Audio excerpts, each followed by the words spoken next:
We also have different stories and narratives about our organisation. So you could argue that your organisation isn't actually real. It isn't your hospital building or your operating plan. It certainly isn't your bottom line. But it is, in fact, the story and the narrative that people tell inside their heads, that they write themselves, that they construct themselves, and we don't actually have any direct control over it.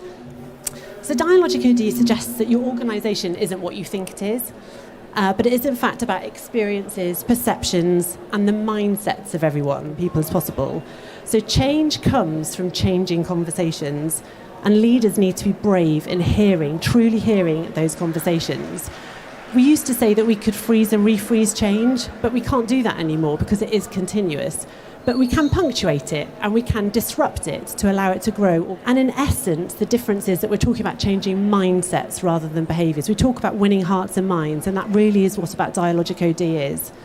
It provides a lens to develop new understanding and fresh ideas and collaborating across wide groups.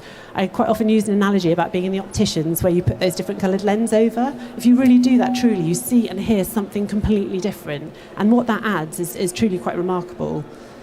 Dialogic OD can actually be considered as providing a container for powerful, honest conversations. And these really help unlock complex problems.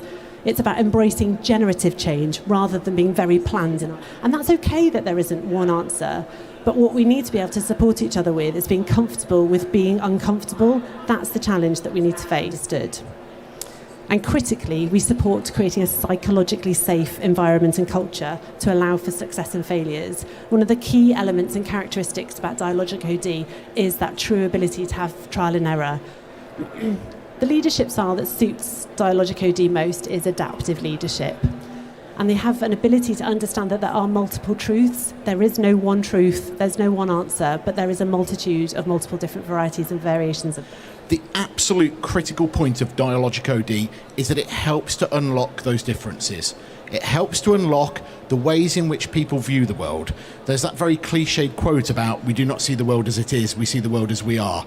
And I think that is never so more true than with dialogic OD.